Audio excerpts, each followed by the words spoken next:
It's the 24th of August 2022. Can't make up my mind that time. Hope everybody's doing good on this Wednesday. From all of you good workers, good news to you I'll tell. Always takes a minute to get up to running speed. Here we go. Come in here to dwell. Which side are you on? Which side are you on? So we got lots and lots and lots and lots of news again. Well, it's not really news. It's propaganda from the industry in a 24-hour cycle. The IAEA.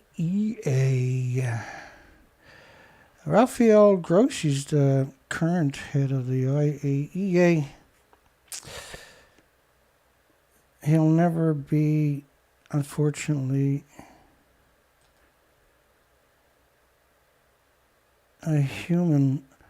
No one died from radiation at Fukushima, says Rafael Grossi last year at the Constipated Party 26. We covered it all 13 days. It started on Halloween and ended on the 13th of November. We done a show each day and covered their narratives. And they were found wanting. So his statement that no one died at Fukushima from radiation was met with laughter. But evil doesn't care about anybody making fun of him, right? It's normal. And instead of getting a hobby like an average person, he's out sniffing bicycle seats. Fukushima is like eating a banana, walking in sunshine, flying on an airplane. Anybody that says that should be getting shock treatment and medication, right? Because that's so far removed from reality. The future United Kingdom Prime Minister, she got big shoes to fill, Boris Johnson. I think she's up to it. She said she'd be happy to launch the nuclear weapons and kill lots of people if that's what it takes to get the job. Which is a garbage can answer, right? So, this is Gordo Thomas from Harvard University. This is shortly after Fukushima, 4 reactor buildings melted down and 8 fuel pools.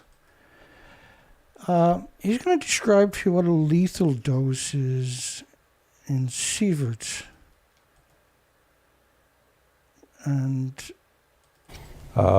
the fatal dose from whole body exposure, median dose is around 350-400 rem or 3.5 to 4 sievert. Delivered pretty quickly.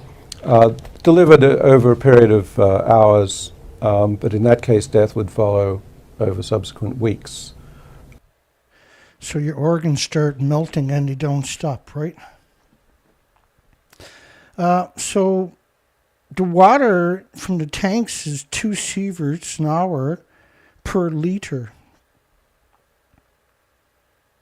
And which means the ground all around this place is saturated with that stuff, right? It's hard to go anywhere on this site where there's not many sieverts. Many sieverts. As in many sieverts. 3.6 sieverts an hour detected at the rainwater drain pipe. So that's a lethal dose. The steam coming out of the ground at 4.7 sieverts per hour, which is 20% more than was in June. That's October. It's been coming out steady because some of the fuel had melted down at 9,000 degree Fahrenheit temperatures and hit the water tables. The water expands, I can't remember, 1,200 feet per liter or something. And so that cracked the earth in multiple places, multiple times. and we have reports about that. In six places, the steam is 10 sieverts an hour coming out of the ground. We're going to say the ground, and now the video to the right is 50 times the normal speed. And so the site is disappearing in radioactive plumes. And it was measured at 10 sieverts an hour coming out of the ground in 6 places. Which means everything is coated. So you know how if you have fire, everything gets coated with soot? Because you can see it, right?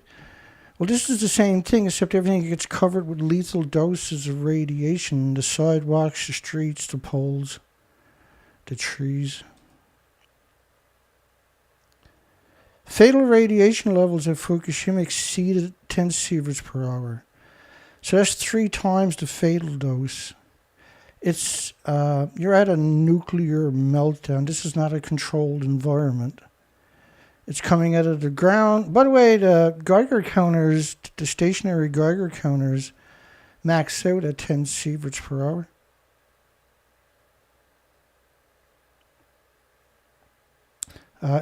So this is lethal doses all around the site is what you're seeing. Deadly Easter eggs generating radiation higher than 10 sieverts an hour. These are lethal doses all over the site.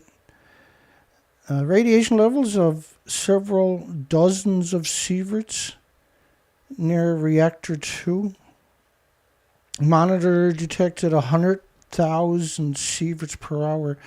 3 sieverts is a lethal dose. What's 100,000, I wonder?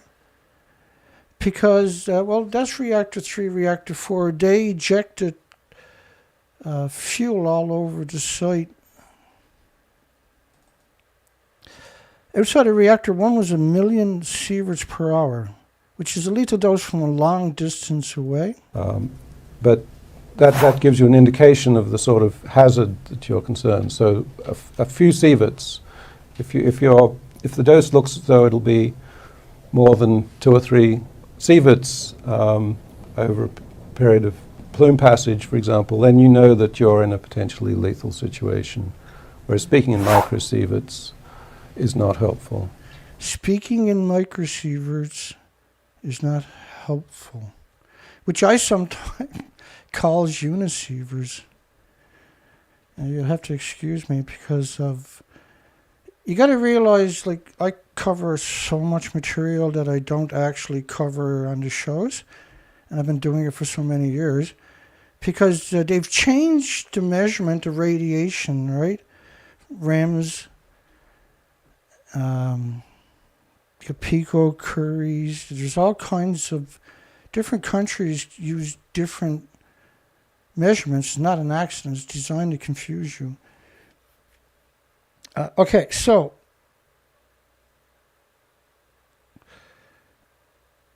you remember the shelter in the place around nuclear power plants? Because that's what he's talking about. The plumes are up to 10 sieverts. And they deliver an X-ray on every species. And they start melting your organs. You can't switch that off. And so if you get caught in a plume, there's around 3,000 that died shortly after. And of course, the nuclear industry is trying to blame it on stress, which is the nuclear industry is very good at details, making sure they cover all their bases. But it has to be with propaganda and lies. They can't use facts, right? And last night I showed you a bunch from Tepco 10 days after. I got to take you back for a moment to 3 Mile Island in order to explain something else. So first I got to walk you through 3 Mile Island.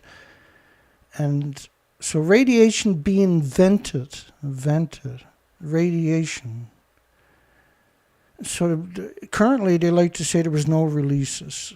But if you go look at the documentation, radiation being vented. Now this is 1979. This model is a plume model of the 3 Mile Island radioactive Here's the fallout. 3 Mile Island, Susquehanna River, Harrisburg, up here.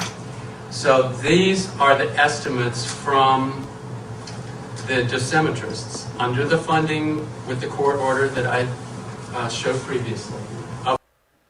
So there was a court order to make a model of the dispersals from, you can see the cancer clusters. U.S. aid sees the risk of meltdown at Pennsylvania nuclear power plant. More radioactive gas is released, and they evacuated the children, pregnant women and children 5 days later. And this was a study, it's not really a study, but it's published in a peer-reviewed study, even though it's not peer-reviewed. The disaster that wasn't. So they acknowledged 2 million people around 3 Mile Island during the meltdown received a dose of radioactivity. So what they're claiming is that it was only 1 millirem, which is 1,000 microsieverts. Or I'm sorry. Again, we get lost in translation, right? The millirem, I can't remember off the top of my head. My apologies for that. And so they try to equate it with natural stuff in the next sentence. It doesn't work that way. They're completely different. You can't conflate them together. Stop nuclear power now. I'm going to have to make that shirt. Cleanup on Unit 2 continued until 1993. And so this started in 79, 89, 90 is 14 years. 14 years cleaning up something they said there was no issue. Nuclear reactor accident leaks radioactive steam. Radioactive steam. Now, I showed you what the radioactive steam earlier was like, coming out of the ground at 10 sieverts an hour in 6 places, right? Radioactive steam is a radioactive. It's not radioactive steam. It's a radioactive plume. There's a big difference. Radioactive steam is meant to deceive you, manipulate you. Radioactive plume is meant to educate you and inform you.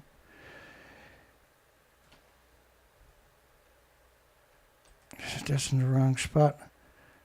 How Dick Thornburg masterfully handled the 3 Mile Island disaster.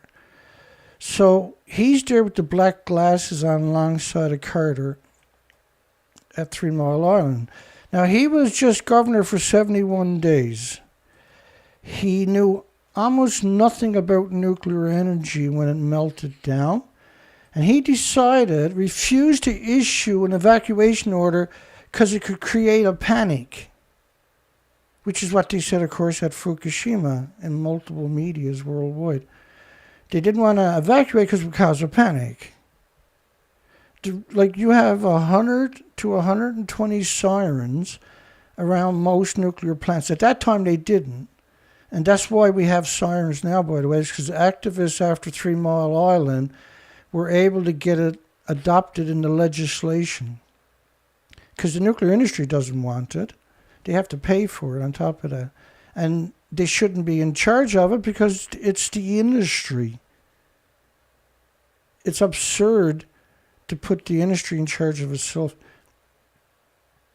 But the governor refused to issue an evacuation order, which could have created a panic.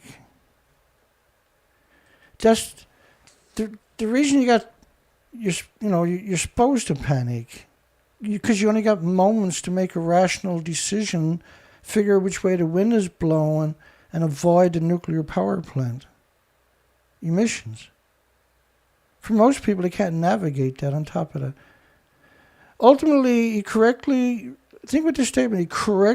refused to issue a general evacuation order despite intense political pressure to do so.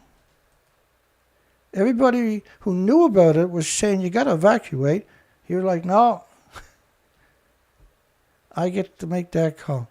On the third day of the crisis, he recommended pregnant women and preschool kids living within 5 miles leave the area after they already got irradiated. Now, he wouldn't have told them to leave after 3 days unless there was a serious release, folks. And he's dead now, and he should be dug up and prosecuted for what he done. 2468, we don't want to be radiate. We don't want to radiate. Okay, so I was listening last night to a documentary, what I thought was going to explain 3 Mile Island. And it turned out to be a pro-nuclear documentary. Now listen to her response. She was at 3 Mile Island. She had children at that time. She's being interviewed. And the reason she's in the documentary is because of the answers she gave. Affected myself and my family. She and her neighbors continued to press for answers. And when they started telling us about the radiation that we got was no more than a glass of wine or a cigarette, that infuriated me because in the state of Pennsylvania, you're not allowed to give my children wine and cigarettes, so why were they allowed to give it? And that didn't ring true to me because we later found out that the monitors that monitor the amount of radiation went offline. To this day, we truly don't know. Years of... So the radiation monitors they had there were working, but they turned them off when they had the accident. The nuclear industry did. But her response of saying that they told her the radioactive fallout. And when they started telling us about the radiation that we got was no more than a glass of wine or a cigarette.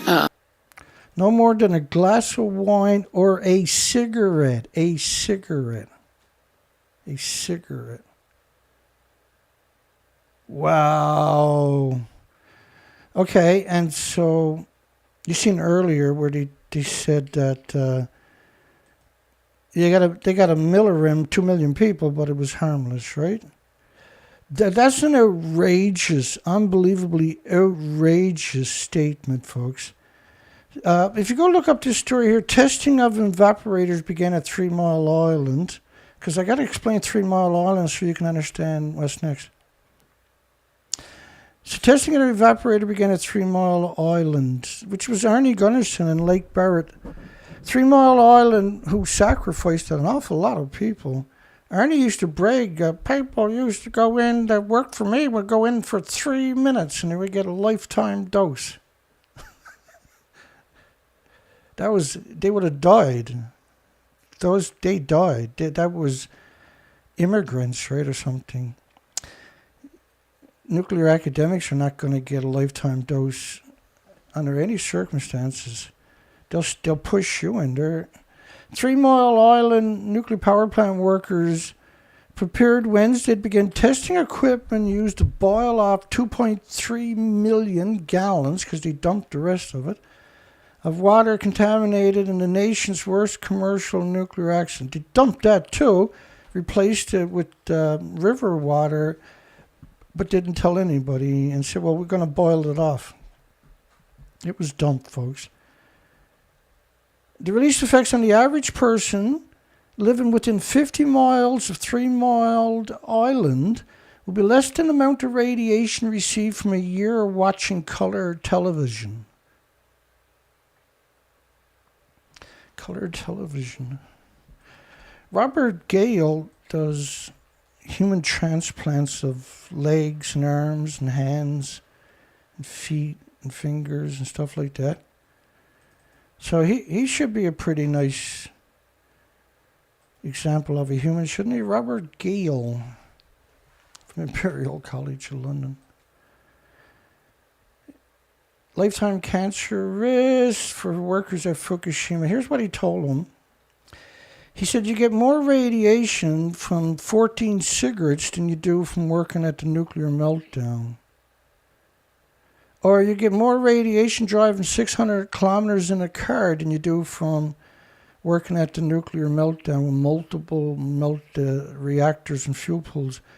Or spending 20 days in New York. Or kayaking for 15 minutes is more dangerous than working at a multiple nuclear meltdown site.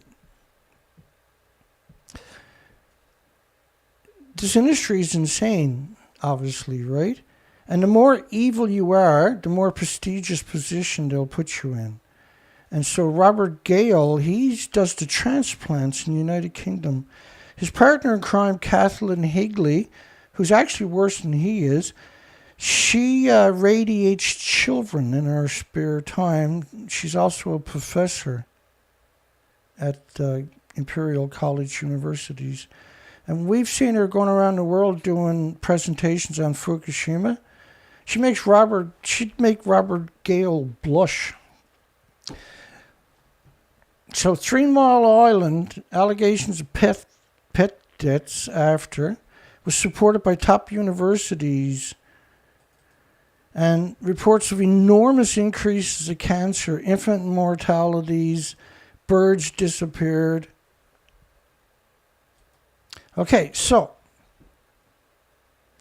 Santa Susana, 50 years after, this was 2009, the 50th anniversary of Santa Susana nuclear meltdown. And Santa Susana was equal to 460 3 Mile Islands melting down at the same time worth of radiation. And so, obviously, 3 Mile Island was actually really bad, right? So how bad was Mayak? How bad was Fukushima? See?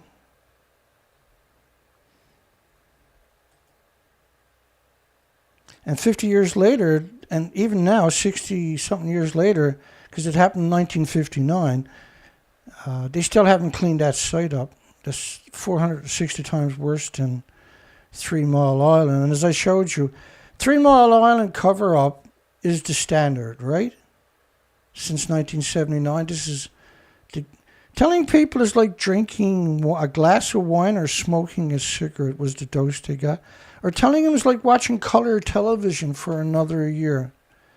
I really can't reconcile that. I can't just ignore it, pretend that never happened. I can't move past that because the industry continues to do it. And okay, so after Fukushima, I'd done research expeditions.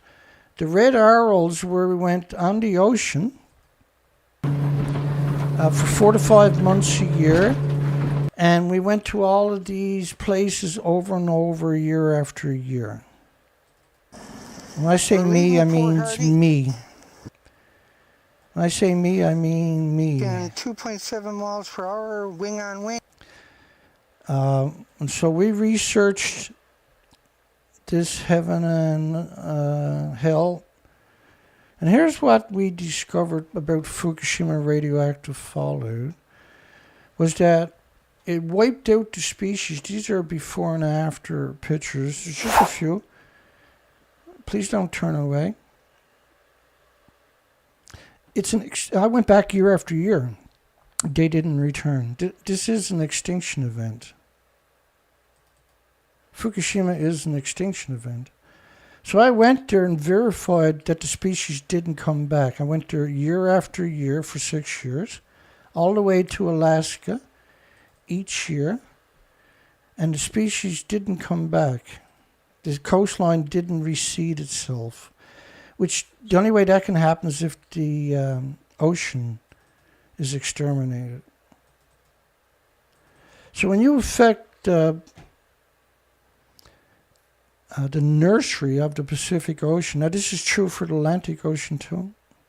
This is what it looked like in 2011 before Fukushima melted down to your left.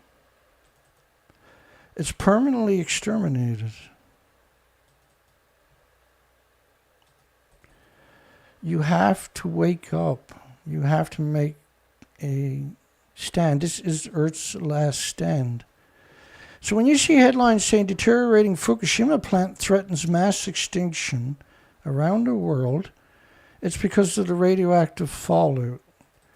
It destroys the food chain, and the trickle effect is what we're seeing now, where everything is emaciated and exterminated. This is the typical day.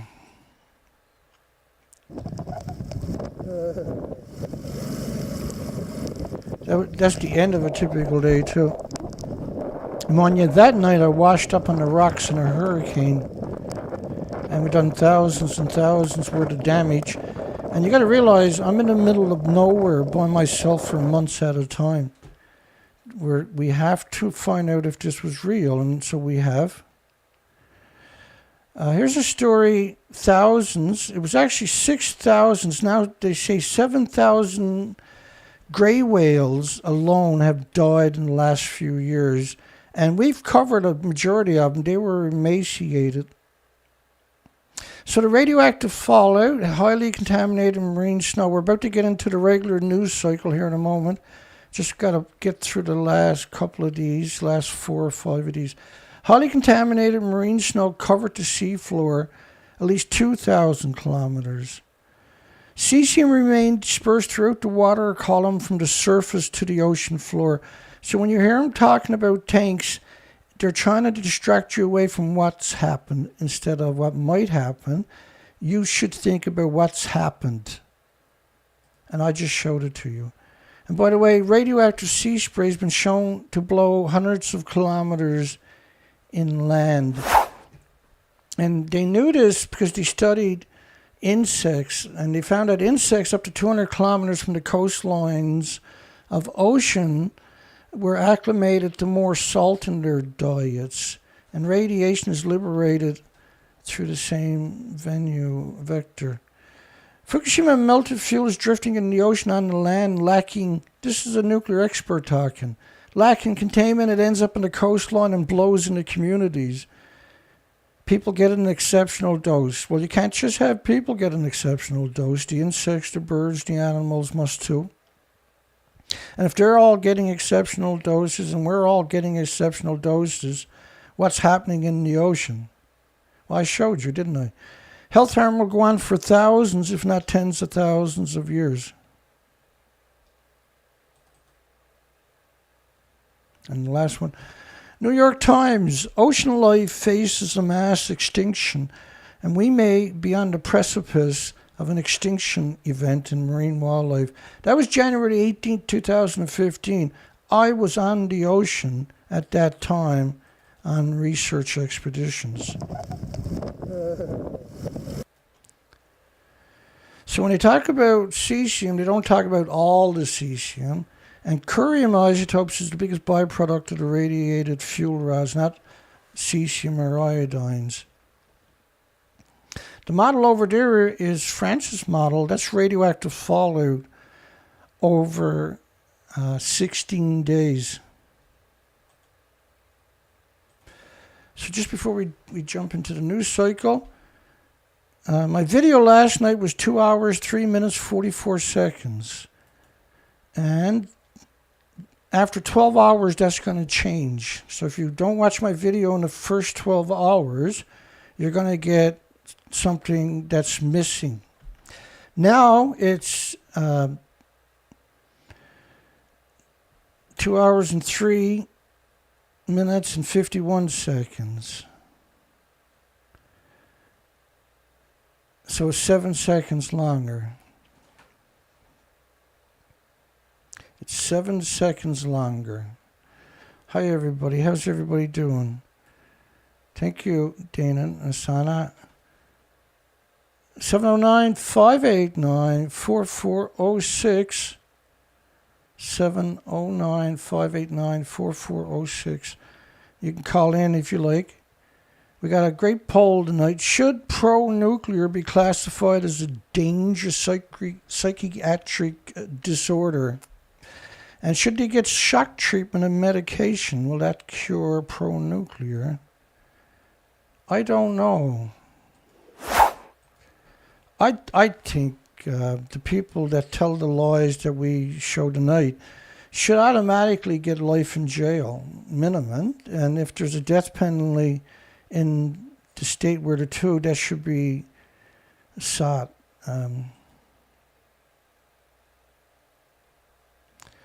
Seoul's got a nuclear renaissance down there. And I'm not sure why that showed up in the search engine, but it did. 14 from Japan opposition party had dealings with the Unification Cult Church, which is why Shinzo Abe was shot recently and killed. Thank goodness. Anybody deserved to be killed, it was Shinzo Abe. And so the person who shot him, his mother gave $1 million to that church and went bankrupt and lost her business. And the church didn't care.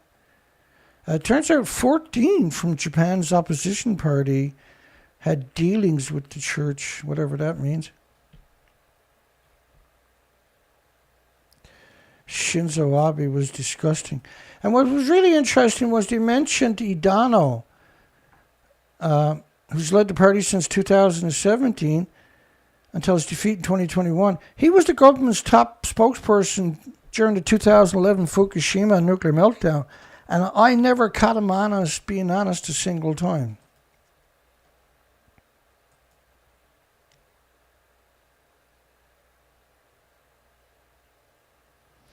Diablo Canyon.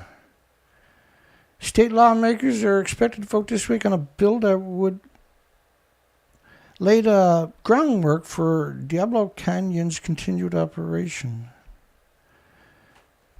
So a firefighter has spoken out, a retired firefighter from that area, I guess.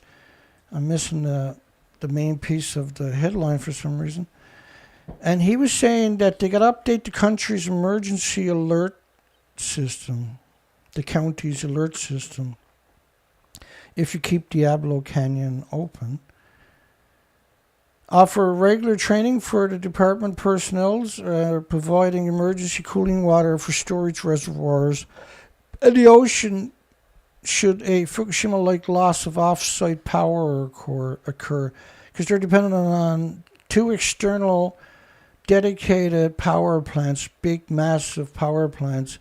Nuclear power can't run without two external massive coal, gas, or oil plants running. And that they have an aging fleet of fire engines at the plant, which probably got 0 miles on them.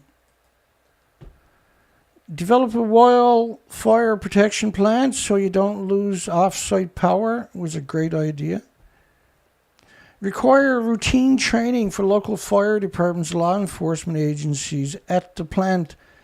Well, first off, if you got a meltdown, there's only one option, is to run away. There is no other option. It's a lethal dose. You can't do anything. You can't stop it. Increased public outreach is a great idea. Using social media. And what the public should do in the event of a radiological release is they need to be proactive. So sell your property and move at least 100 miles away from that disease factory that's hemorrhaging radiation from the fuel pools all day, every day in your community, or even worse, into your farms that are typically...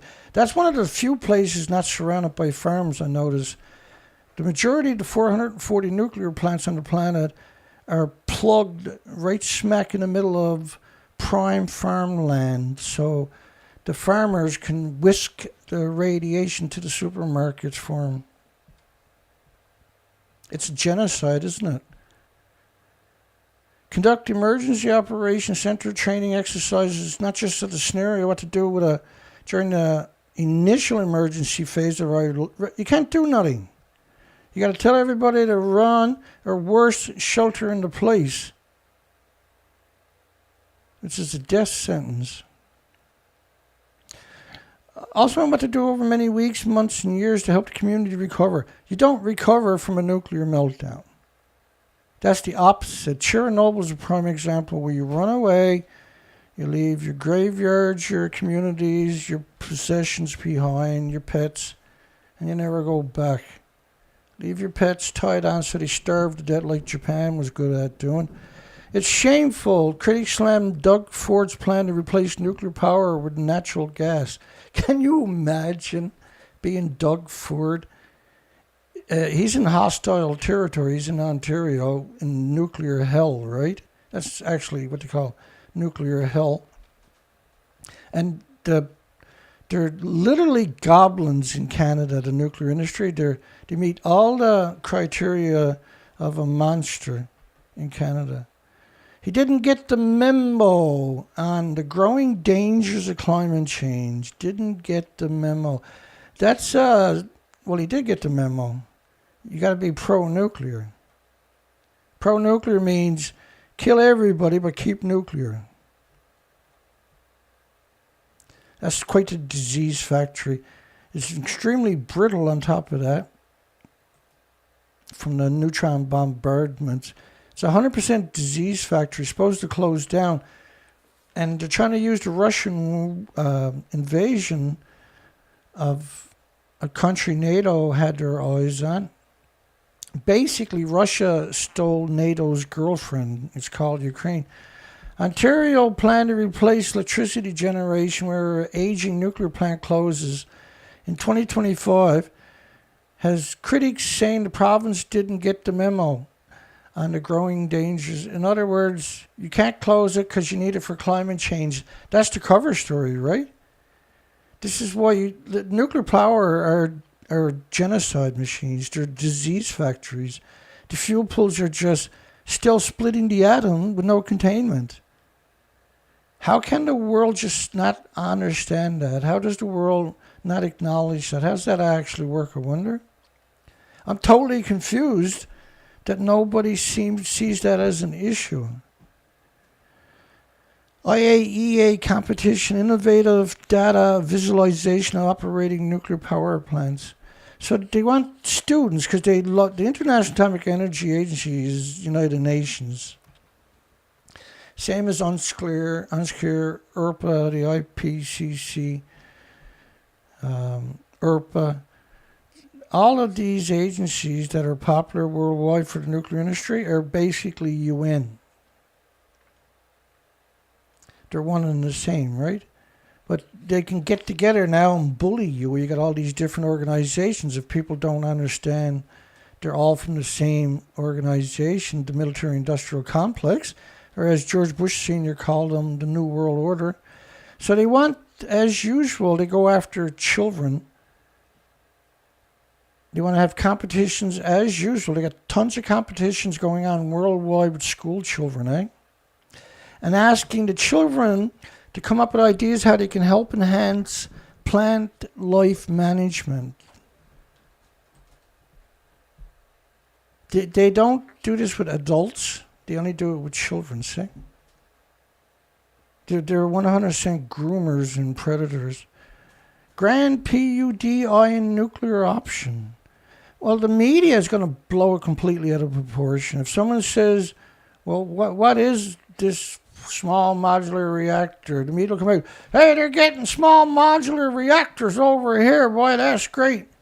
And then people kind of like, they feel like they can't speak out now. We'll look at building a small nuclear reactor that don't exist. They're going to wait 25 or 30 years rather than come up with a solution, basically. And they want them, the nuclear industry now is they're trying to get them to sign a memorandum of understanding, right? Like they got done all over Canada. Here, sign this paper. You're not going to get coal, oil, and gas, right? You're not going to get renewable, are you? Ohio banned renewables, wind and solar, in 10 different counties recently. Nuclear industry, see? They're going to continue. They don't, and they acknowledge they don't know nothing about it. But the industry has a wonderful way of misleading you. Called a small modular reactor. You can put it in your pocket and it'll blow up and it can power 1,000 million homes, Dana. Called a small modular reactor. It doesn't exist. It's science fiction. You got better chances of finding the real Hulk, actually having a real Hulk from nuclear waste, which, by the way, the Hulk is created by the nuclear industry to brainwash your vulnerable children. And people go out and buy the Hulk backpacks and sleeping bags and pillows. Zombies, man. And they do the same thing with Spider-Man. Halloween is like Halloween, it freaks me out when I see Spider-Man all over the place. Little children going around. Parents are literally, they grew up with the same brainwash and see. It's brainwash and social engineering. Commissioners and also ask for information on other forms of power production and cost, risks, and benefits. And you can see the media just hating to say it. We've been single-focused on nuclear, because if you mention nuclear, you're going to get 7,000 lobbyists fill up your inboxes, your text messages, knocking on your doors. Sign right here. Put all your money in us. We'll get you one in 20 or 30 years. Give or take a couple of centuries. That's where our time and energy is gone. They're like, come on, man, tell us something else. There's got to be something besides nuclear. No, it's only nuclear. For Chernobyl survivors, Ukraine nuclear risk stirs the dread. Like many, I was in the garage today waiting to get my truck repaired, and it took a couple of hours. The TV never stopped about Russia invading a nuclear power plant and holding it hostage and everything else. They never stopped. It was 2 hours. I filled up 4 buckets with vomit. Okay, that's a lie. It was 2. This lady was 12 in 1986 when she spotted a glow at Chernobyl 20 miles from her home. The plant in northern Ukraine, nuclear power plant, reactor, was melting down, exploded, was on fire. And her family was evacuated, never returned to their homes. Her aunt died of cancer, which affected many from her village. She used to have thick blonde hair, and she recalled it grew thinner and started to fall out. Well, they didn't evacuate people after Chernobyl for days. There was one of the massive parade going on right where the plume came through the first round. It was like, no, it's all normal. Chernobyl accident generally regarded as the worst nuclear disaster in history. A 200-ton reactor that was mostly graphite, not uranium and plutonium, like Fukushima's reactors are 720 tons each. They're all gone. And they had 8 fuel pools with decades of reactor cores. They're gone. AKA released into the environment, atomized and aerosoled. They called Chernobyl, and we see this every single show multiple times typically. And they turned to Edwin Lyman, a nuclear power expert who tells you Chernobyl's the worst in the world all the time, by the way, at the Union of Unconcerned Scientists, which is part of the Manhattan Project, was the original authors of that. They're completely shady. If you go look at the board of directors, it's the industry, right? A private group, they call it, in Cambridge, extremely funded too. And they rolled out Edwin Lyman as from a private company, a private group. My phone doesn't ring. I'm going to do a better job than any of them ever will do. The city where the plant is located, society had received a delivery of 25,000 tablets of potassium iodine. Again, this is madness. You can't stay there, right? You shouldn't be within 100 miles of a nuclear power plant or a supermarket that carries food grown around a nuclear power plant. So potassium iodine, a drug that prevents thyroid glands from taking up radioactive forms of iodine, the thyroid gland will still suck up any gamma, like, cesium. The thyroid's still going to get sucked up in your body, sequestered in your muscles, your organs, and your bones. It can't stop it. You got to take it at least 24, 48 hours, and you got to take the appropriate amount. And you can't do it with just one go. It's meant to make you complacent, right? From a scientific perspective, the health consequences of Chernobyl are uncertain in terms of just how many deaths may ultimately be attributable to the disaster. It changed the sex ratio of males and females throughout Europe. You can't do that without poisoning every single human in order to see that discrepancy. What they're talking about is more males than females, which means less population, right? Can't have that without poisoning all the species too and having the same, but much more severe impact. We're at the top of the food chain per se. We have, they're much more vulnerable.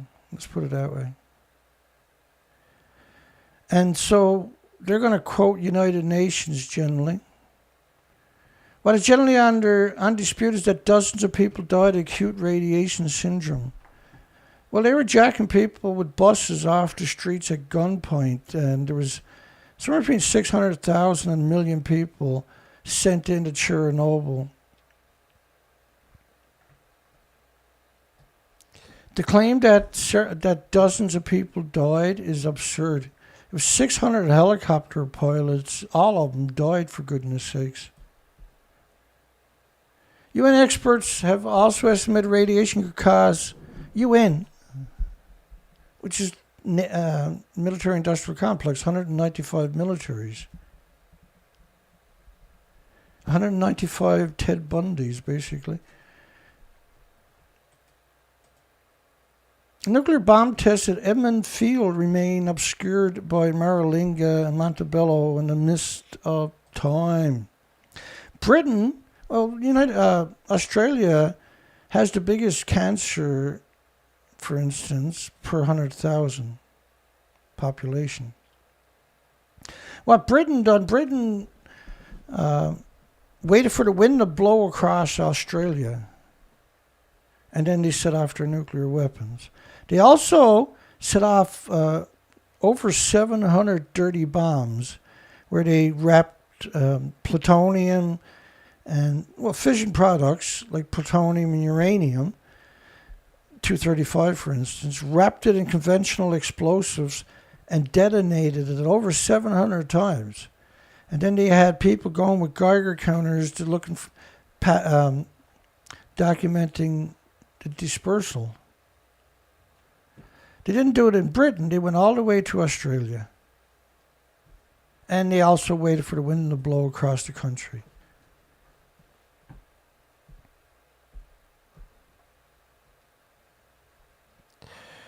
And a lot of victims, like they saw the Bikini Island blast.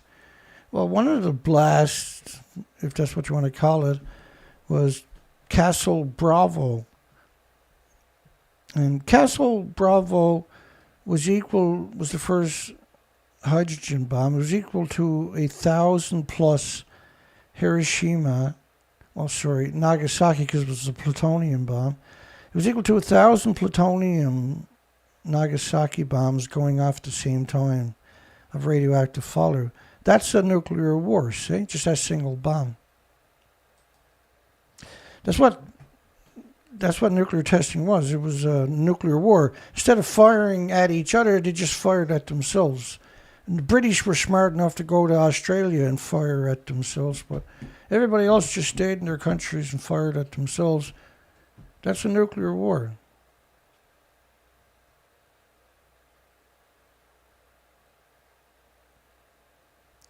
And so she wrote a book because she had done a lot of research. She went to Britain, went through the archives down there. They closed the archives after, won't let the public near it again, because she was able to extract a silly amount of documentation that for some reason nobody else bothered to go dig up. The test there predated Maralinga by 3 years and caused enormous difficulty and disruptions and tragedy. The Aboriginal people of all countries that are nuclear weapon have been the guinea pigs on purpose. That's not an accident, folks. They don't have anybody to turn to, see? There's some of the scumbags there. They don't get that job unless they're the inbreeds of the inbreeds, right? They'll do anything because their parents were scumbags. They're going to be better scumbags than their parents were. One of the aims of the mission was to determine the threat from fallout and atmospheric testing to commercial airline traffic. In an unforeseen irony, the atomic cloud from Totem 1, which kept its mushroom shape for 24 hours because of wind conditions. Wow. We've seen this after in Iraq in particular, during the shock and awe, because they had used depleted uranium munitions, and the uranium was so heavy it just hung there in the air, big clouds, big plumes of it. And nobody can figure out why it didn't move. It stayed there for days.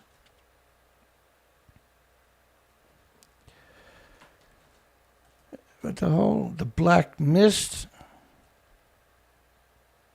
was reported in nearby Aboriginal communities, and it wasn't until the 1980 report by the Advertiser that it came to the public's attention, and from a 1985 Royal Commission into the British nuclear test. And the health effects included the Aboriginal people experienced radioactive fallout in the form of black mist or cloud at and near one of their major communities. But this is absurdness because they detonated so much, the whole country was covered in a massive plume. It wasn't just a small plume, folks. They equated it with having a bad flu.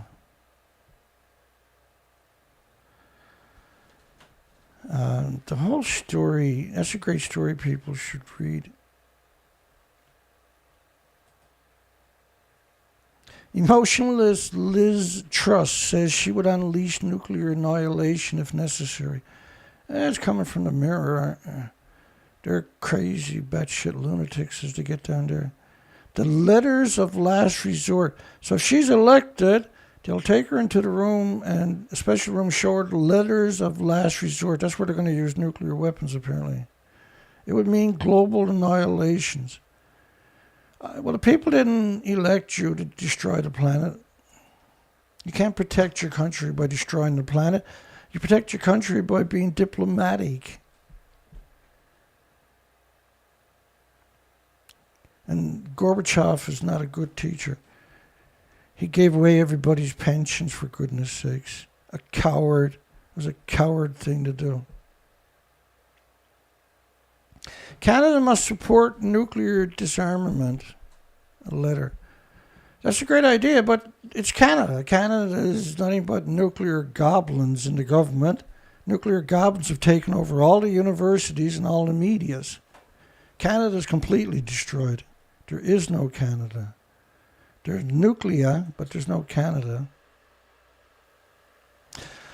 Father Carl Cabot, part of the Plowshare, original Plowshare 8, he spent over 17 years in jail as an anti-nuclear. It's a great story right there. Lots of inspiration there for people.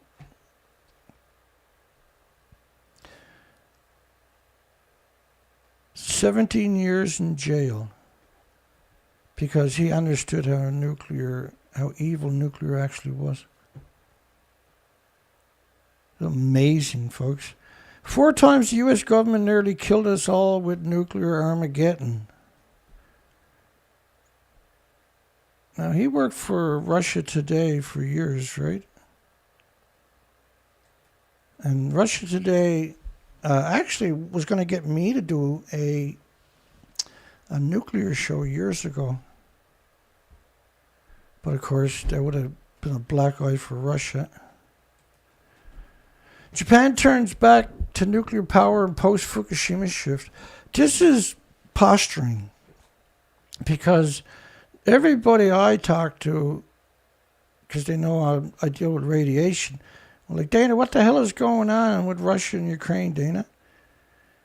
And so these people couldn't give a shit about nuclear, but now all of a sudden everybody's, you can't get anywhere where the radio's playing. That's what they're talking about. So this is about image.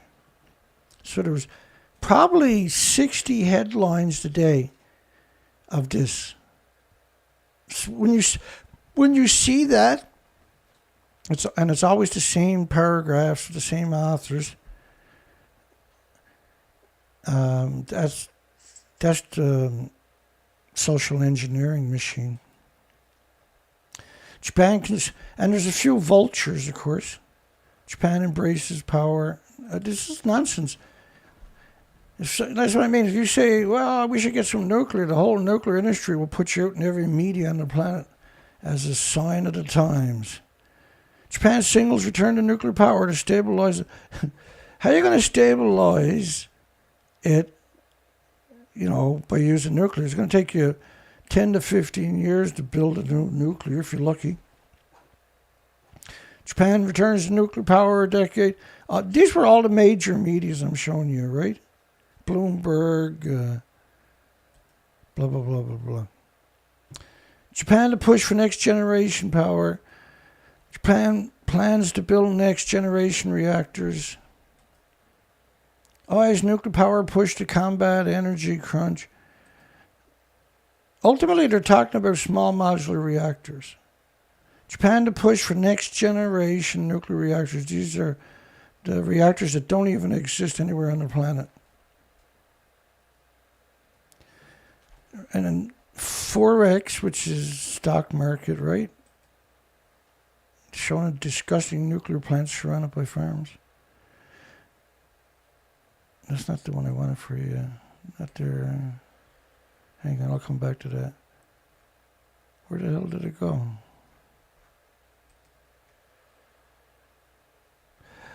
There was a stock market. They're saying stocks are climbing because Japan uranium stocks are moving up because Japan is going to build small modular reactors. I must have skipped through it. So there's a huge push today. This was meant to drown out Ukraine, Russia taking over a nuclear power plant, threatening a meltdown to blow it up and everything else, right? Because that's the biggest black eye imaginable right now for the nuclear industry they had in quite a while. And what you're seeing is just posturing. He's a good little puppet, and there's posturing, right? But as all the major media ran with the story, and nobody quoted him, they all just ran with this story. Because Japan's a degenerate country government, and so they wouldn't have an issue with it. Tepco considers delaying to removing Fukushima nuclear debris. Now that story was about a robotic arm. The robotic arm is not for decommissioning. It was to get samples. Right? It was part of the propaganda machine. And because it's British, they might never finish it, right? They might be on a bender and never give up. But the media pretended as if they were going to use it. Again, they talked about 3 reactors melting down, which is a lie. It was 4 and 8 fuel pools. And prompted 160,000 people evacuated. It was almost 500,000. 480,000. And over the last number of years, the number kept dropping in increments every couple of months. And now everybody says 160. Tepco considers delay to removing Fukushima nuclear debris. That's not what they were doing at all. It was about getting samples from one of the reactor cores. That's all that was about. Because all the other robots break down, see? And the boy robots, they die.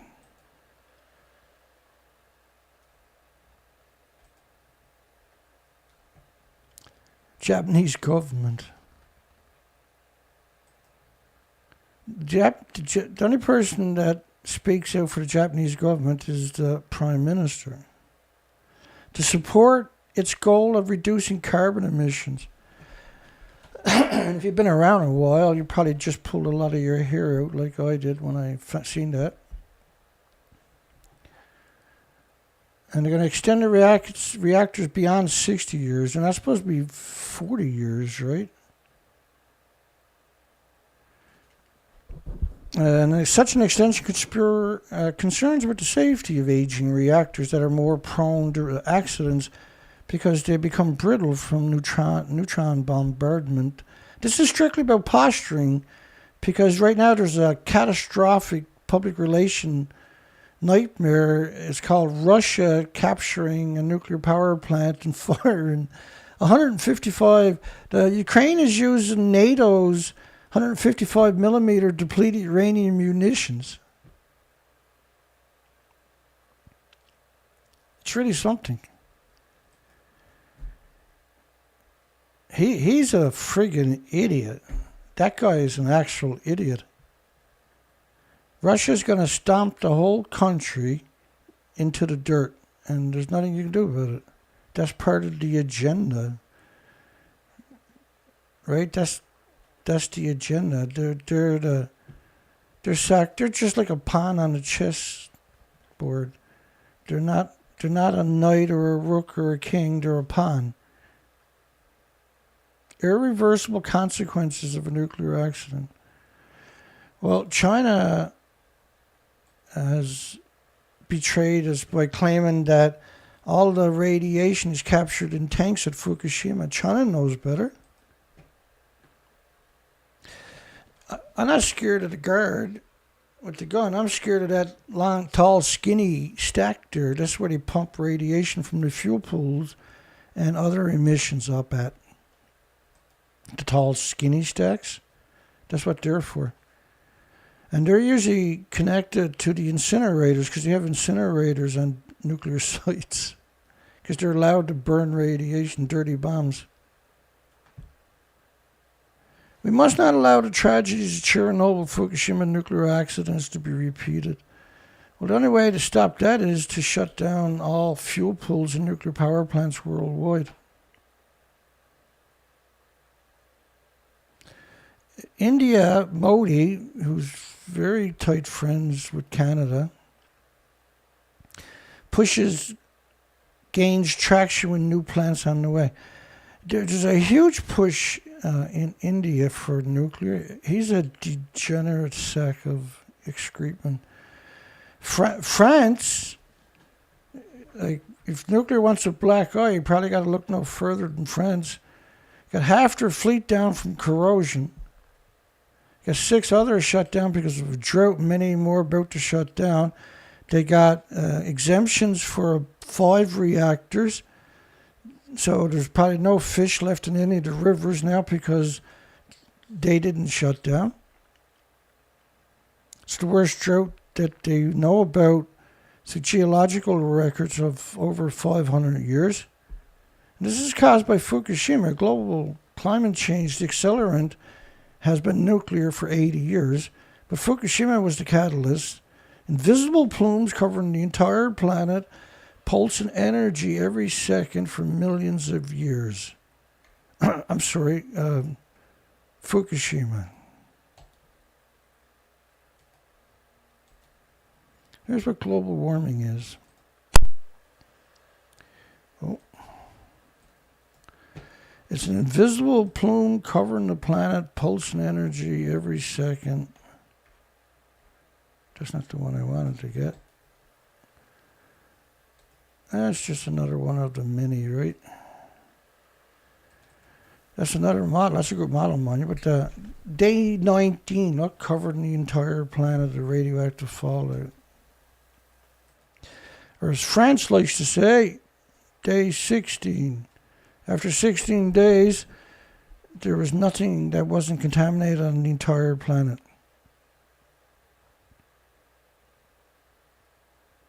So pretending that's not real is exactly that. You're pretending. Nuclear fusion is doing the impossible. Uniting politicians. I'll give the nuclear fusion industry some credits. They're batshit crazy like the nuclear industry is. There is no nuclear fusion. Like, here's your evidence. Last year, it was 150 million degree temperatures. And that they produced enough electricity, extra electricity, free electricity, after the energy they used to create 150 million degrees Fahrenheit temperatures. And so the energy that they saw was equal to the same amount of energy you get with a 9-volt battery. Now, it's absurd to suggest that they extrapolated that from something generating 150 million degree Fahrenheit temperatures for a billionth of a billionth of a billionth of a second. This year they got a bit more creative, and they said they're 150 million degree Fahrenheit temperatures, piece of cake. And we produce, they're going to use that to boil water. 150 million degree Fahrenheit temperatures to boil water to produce energy. Hell of a way to boil water. They said they produced enough energy to boil 60 extra jugs of water. So first off, 150 million degree Fahrenheit temperatures doesn't boil water, it evaporates it. There's no steam or nothing, it just disappears it, right? But to extrapolate that there was enough extra energy for 60 jugs of water, how many jugs of water can you boil with 150 million degree Fahrenheit temperature? You can't notice 60 jugs of water, okay? It simply can't be noticed. So therefore, both of their evidence last year and this year, because we cover everything they publish out, is 100% propaganda. It's simply not true. And you can't get a country behind you because you're deceptive and deceitful and dishonest and disingenuous. Nuclear fusion could be within America's grasp by the end of the next decade.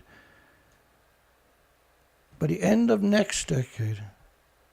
You know, the one after next, after the next, after the next, 50 years or something like that. If you took this enthusiasm and energy and monetary and the authority that they got and come up with solutions for renewable energy storage, we wouldn't need fusion or anything else, would we? And that's why we can't have anything on the planet, is because those people exist. Unexpected war warning system, Chernobyl, I don't know, I couldn't access the story. It would go into private mode. You had to sign up. Ah, yes, one of my favorite stories of the day. Video captures explosion of a tactical nuclear bomb used by the Turkish army. Now, they're claiming they have tactical nuclear weapons, and they used them. Can you imagine what the industry would use that for? They would just wreck these people if they actually done that. I watched the footage. It's not a nuclear explosion at all. Thank goodness. I was a little bit disappointed in one part of me.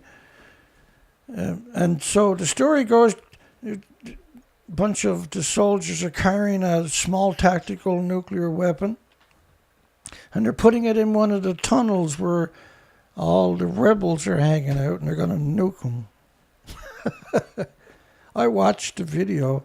It's not a nuclear detonation. And heaven knows I've watched enough of them.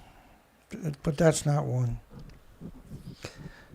Which seeks to destroy battle positions with nuclear bombs as a last resort in the face of resistance of the freedom guerrillas, detonated a nuclear bomb at the entrance of a battle tunnel. I'm definitely on side of the freedom guerrillas at this stage, because that's great propaganda, folks. It's not true, but it's brutally creative propaganda. It takes balls to come out, because they know that would cause condemnation around the world, right? And that would take... They're being exterminated, see? The Turkish army has used more than 1,600 chemical weapons on the freedom fighters. Tactical nuclear weapons have an impact diameter of 1 to 3 kilometers. So when you're watching that, that's far from 1 to 3 kilometers wide. That's equal to a 45-gallon drum being blown up, basically. India had 3 officers that accidentally lobbed a nuclear-capable missile into Pakistan. These people are literally waiting for the first volley so they can just wreck it all. 3 Air Force officers. How do you accidentally do that, I wonder? Travels at Mach 3. India sees that coming their way, or Pakistan. I'm surprised they didn't retaliate with nuclear weapons.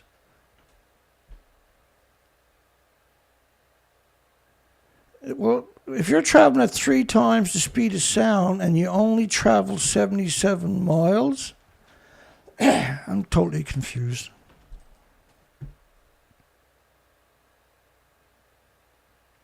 Great. India had a bunch of nuclear scientists ride 1,700 kilometers on bicycles.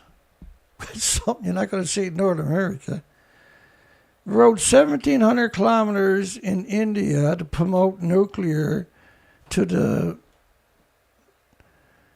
unsuspecting. Spread awareness about nuclear energy. It's clean, green, too cheap to meter, safe energy. There's the rebels there, the rabble rousers. Neither one of them can actually tie their own shoes, so it's a miracle they can ride a bike. On the way, the cyclists met the vibrant mix of people and spread awareness about the use of atomic energy in national buildings. Yes, because that's about the only people who can afford it. They interacted with several organizations, including the police and hospitals, because they didn't trust anybody else.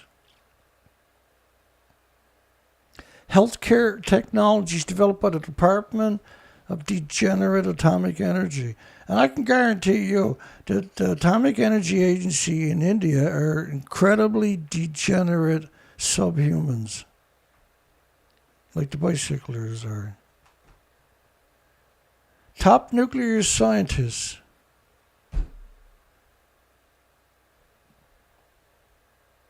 Showing their solidarity for the cause and message of atomic energy.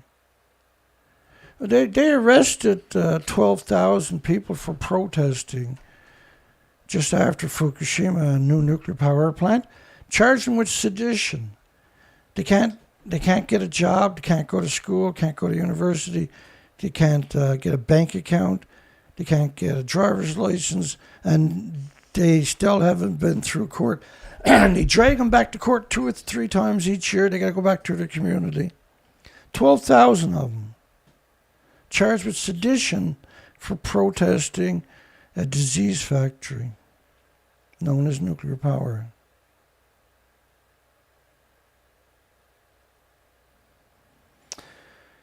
Campaign encouraged people to spread the message of clean and green nuclear energy. There should be a counter-cycle ride telling people the truth, shouldn't it?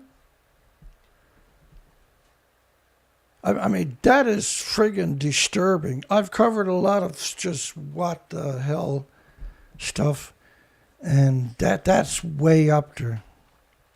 It's actually a new. I've never seen nothing like that before. They're normally complete cowards to the population. They probably had a police escort the whole time. Let me see.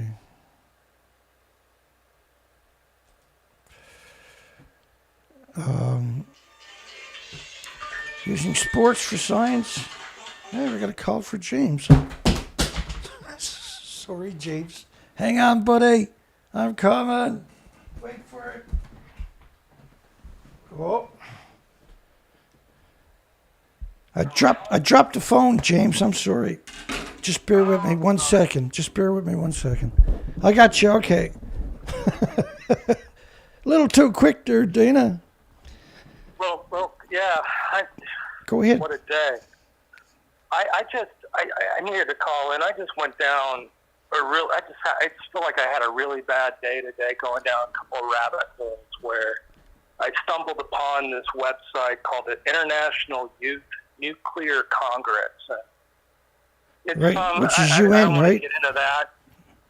International Youth Nuclear Congress. It's this program, I guess, for the youth, obviously, Yeah. to engage in this highly green, energy, propaganda stuff. But they're out of France, And that led me down to thinking about, what the hell is going on in France? It's just, I know you've covered a lot of the reactors there, and I think they have like 50 or so operational. But there was that recent article I recall that I kind of went into where they're tweaking the rules.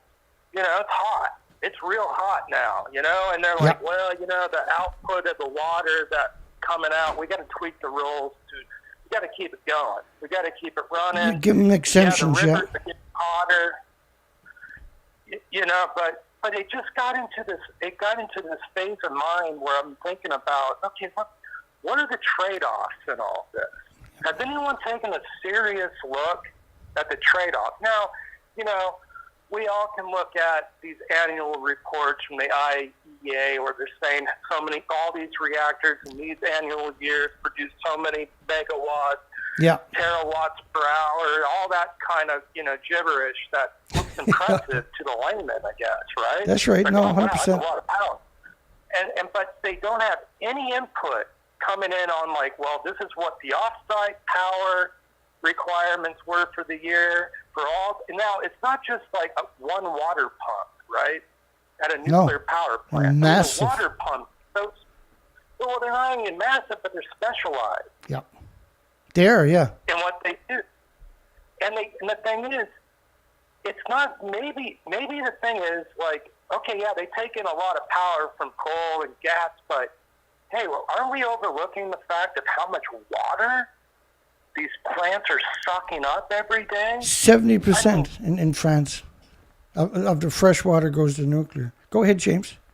Exactly. It's like, how do they have the balls to say that this is green energy when it literally is taking in fresh water, which is such a value. It's more valuable than power. Oh, it is, 100%.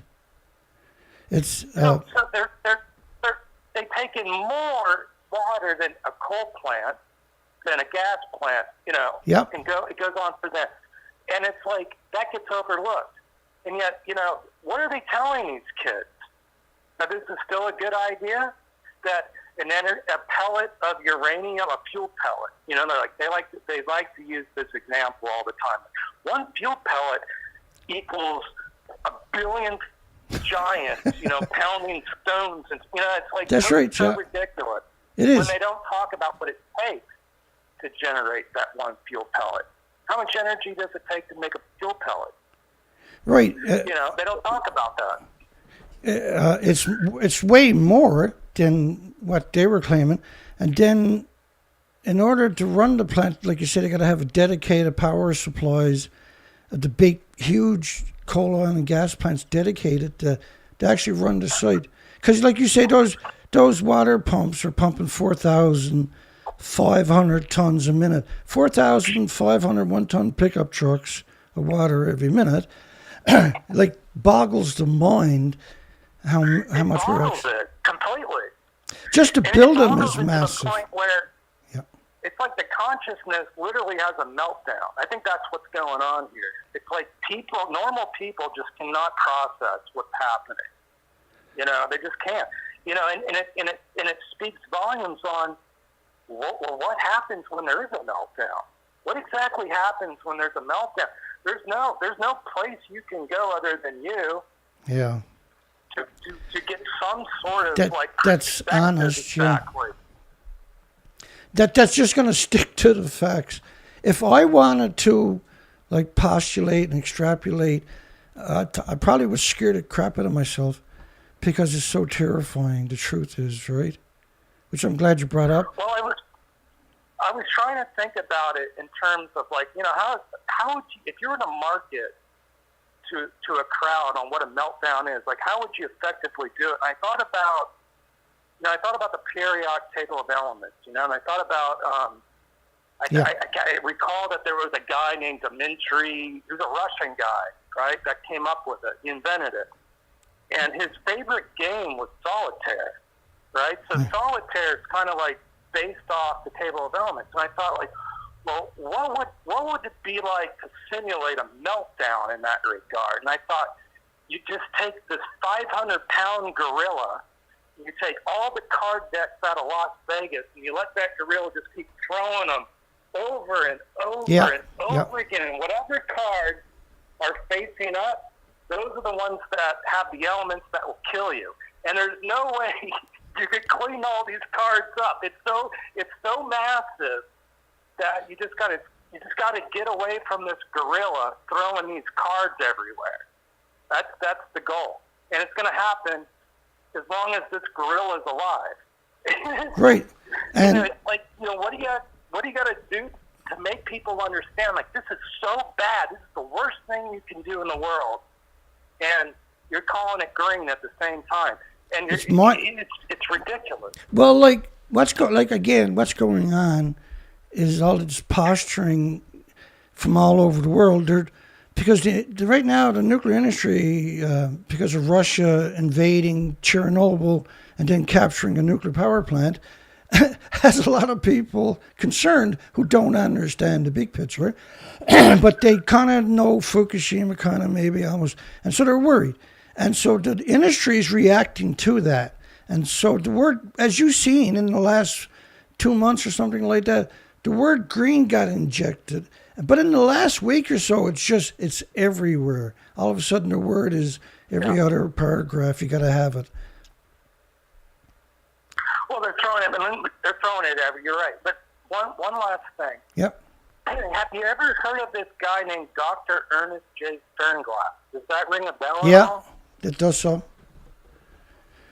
Well, I think we really need to look at what he has done in his life. I mean, the guy died in his late 90s, a few years later after Fukushima, but he is pivotal. I really, really, really believe this guy's work is pivotal to bring up insight on what's happening today.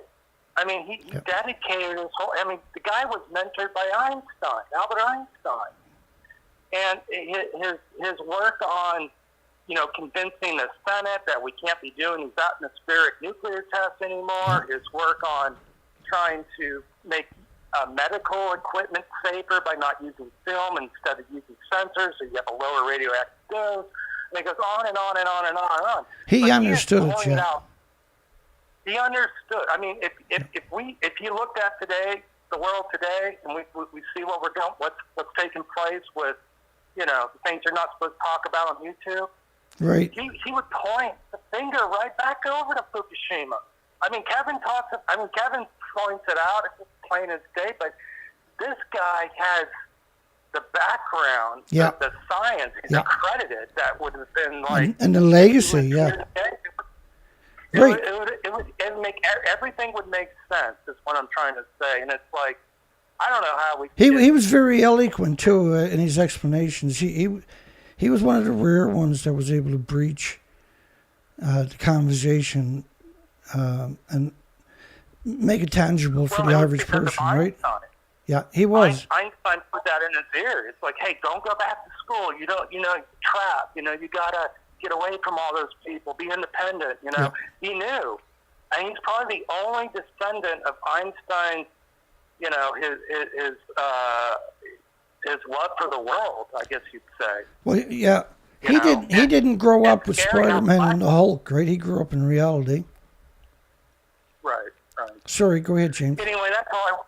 I just wanted to bring those topics up. That's great. I don't want to waste more time, but I just really thank you so much for everything you do, and everybody else does. I'm looking loud. We got 40-something people. How incredible is this? We got 46 people on our show. That's a bit of a miracle, isn't it? That's like, what? Wow. I'm shy now. I'm not used to people. Maybe if we just put some virtual cats playing with some toys in the background, we'd probably get at least 100 more people. I could do that, you know that, right? Yeah. All right, well, love you much, family. Okay, yeah. Thank you, my friend. Bless you. Well, that was James Lucid, for anybody who's not familiar. And thank goodness for James, man. He's come through this year big time. Kevin Blanche is in the house.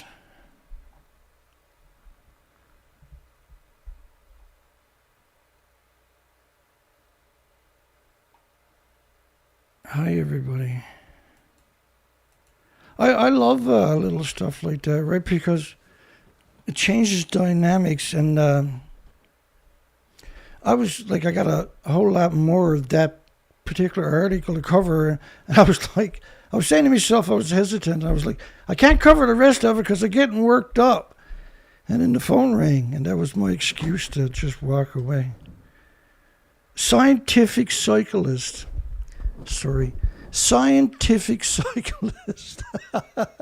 Educated cyclist. Educated cyclist. There was a power motoring around Chernobyl nuclear cooling towers. And nobody knows why, of course. And they claim it's the worst nuclear disaster in human history.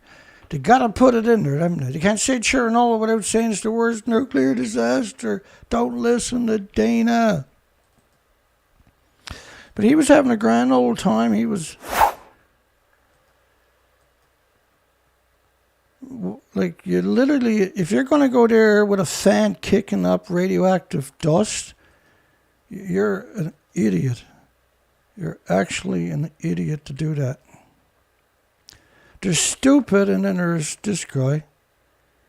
Stupid as, like, going to Chernobyl is actually stupid because there's so much radiation there. You can't avoid consuming it, right? But to actually go and put yourself into that environment, yeah, it's just, it's absurd.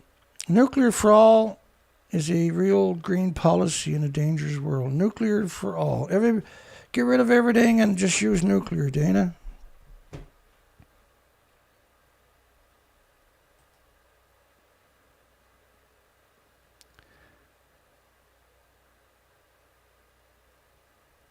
Here we go. What do we got here? Oh, yeah.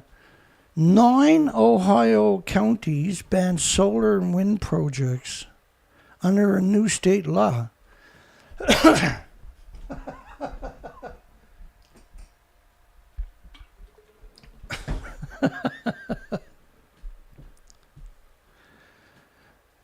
definitely lost the battle.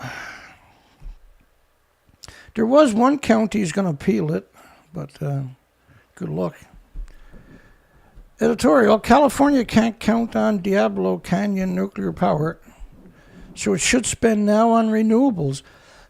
See, the industry got everybody believing that there's no solution for storage, right? You can't build enough batteries, as the crazy environmental progress Michael Schellenberg will say on TV, at no less. But you would use water batteries, which is where you have two reservoirs. You pump water, you fill them up, and then with extra energy, you pump water up to the top reservoir. And when the sun's not shining, wind's not blowing, the water is trickling out and running generators. But the best way, as far as I'm concerned, is compressed air storage, where you dig mine shafts and you compress it at low pressure at about 120 psi. And then compressing air, you create a lot of heat. You can harvest the heat and capture it and store it in salt, and then you can extrapolate it to unpack it up to 2 weeks later. So instead of burning gas to help unpack the compressed air to make it expand quicker and go further, you can just reclaim the heat from the packing. It's obsolete technology on top of that. Diablo Canyon is full of fuel from decades of reactor cores, and they're hemorrhaging into your environment.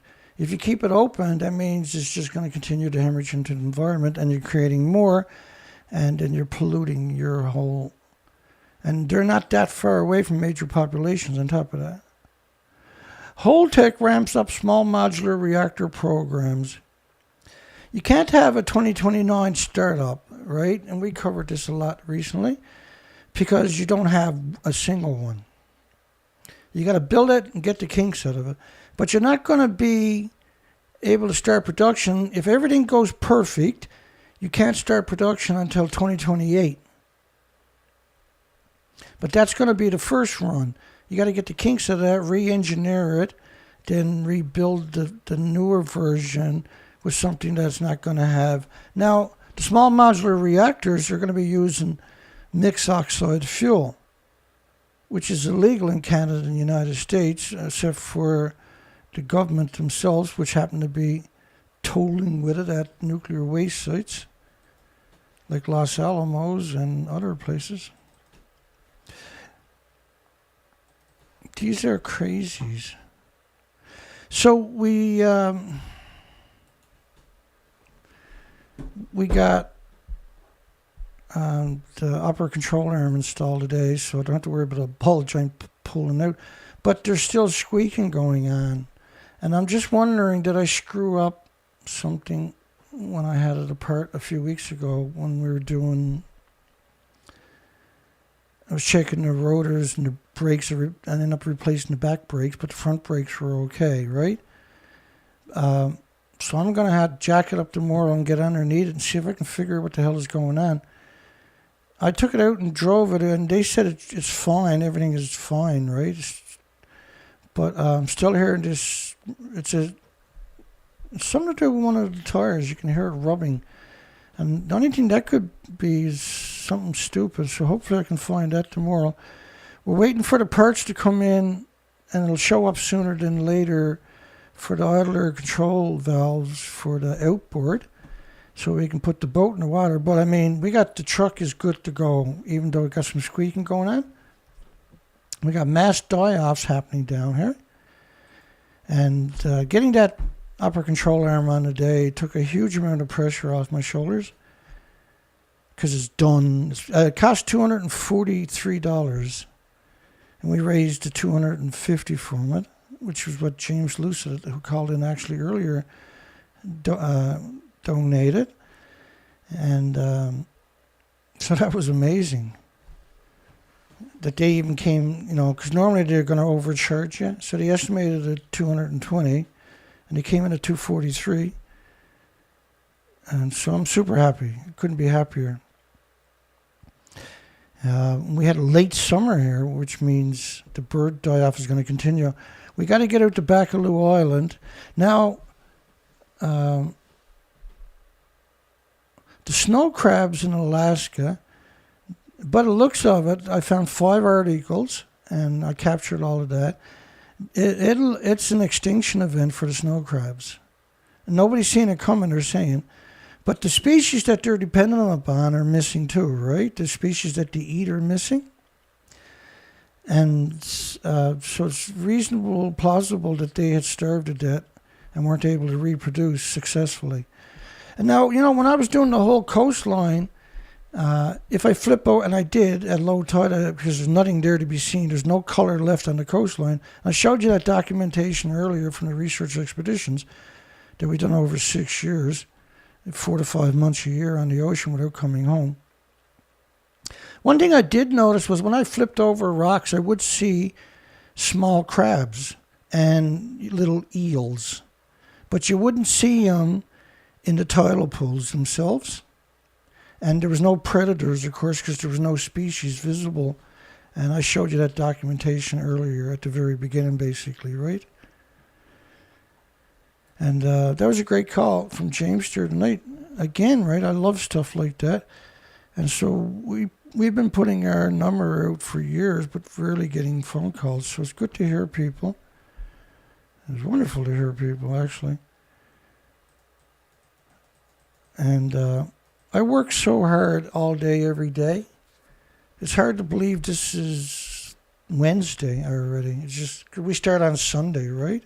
So tomorrow night is the last show of the week, the 5th show of the week. And let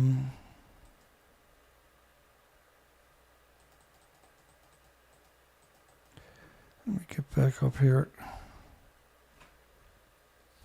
Dar. Okay, so I guess that's it for tonight.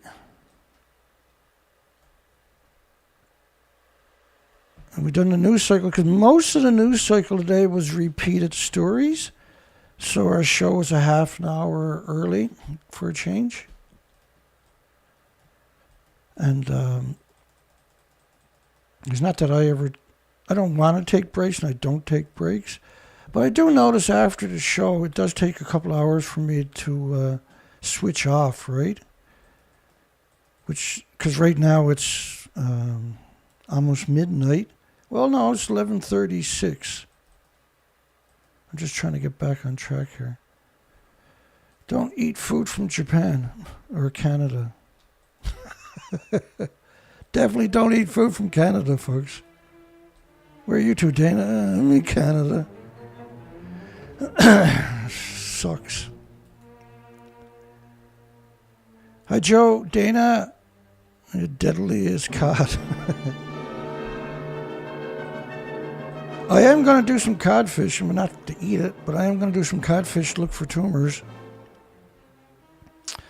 And we got to start getting ready now to head out on an expedition. There's still a little wait. We're waiting for the last part to show up, right, for the boat. And I'm super excited to get out on the boat. James Mangan, Kevin Blanche, Patrick, Timber, Traveler. Let's look at the poll. Let's close the poll down. I might as well do a shout out so I can switch off. We got 52 votes. Should pro-nuclear be classified as a dangerous psychiatric disorder?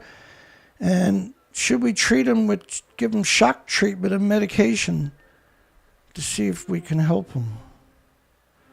We got a stunning 96% of the people said, yeah, shock treatment.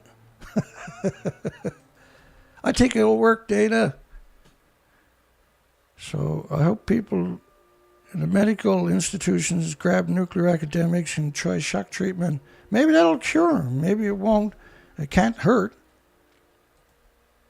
You can only do good, right?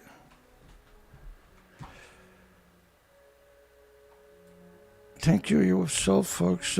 Don Vincent, Jackie Flowers, Dana Nasana, your moderator. Thank you, Dana. Starlight, Dale P. Good night, everybody. Obsoletes, optics. Yes, I did, by the way, mean microsievers. Because when I say unisievers, I'm looking at the screen. And I used to do that just to keep track of everything years ago. I still got the bad habit.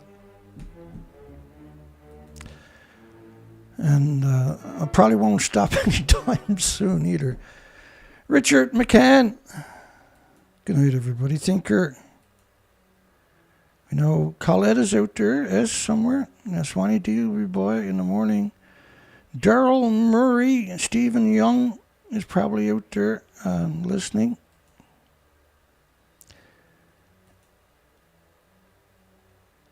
John Shiflett. I'm just scrolling quickly down through the name to do a quick shout out to everybody. It helps me actually unwind, believe it or not. I didn't know anything could help me unwind, but it does.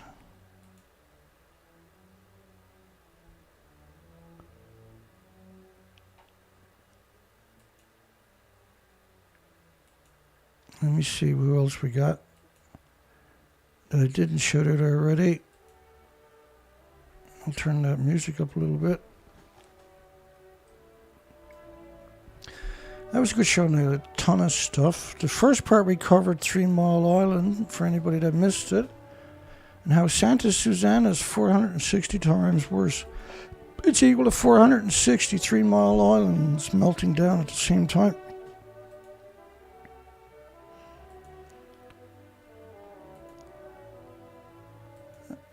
What do I got up there? Crackheaded Illuminati. It's a tough name.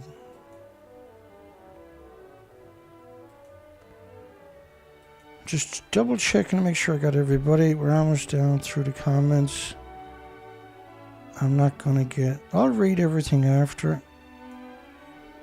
Did I get everybody? Centrifugal Force. Calvin Morgan. Warren.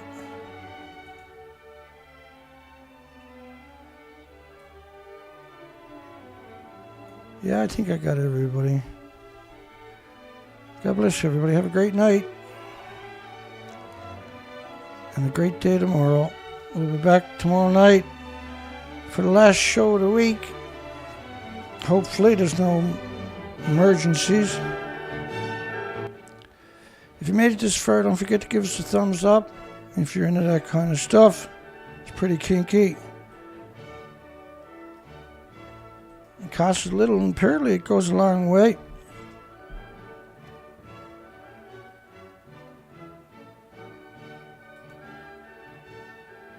I'm just double checking up to where the poll was to make sure I got anybody. Thank you, everybody. Awesome. We'll see everybody tomorrow night. Don't eat any Japanese food, for goodness sakes. Don't buy Japanese materials. They're completely out of control. Have a great night. Hugs for everybody. Much respect. We'll see everybody tomorrow night. Take care, folks.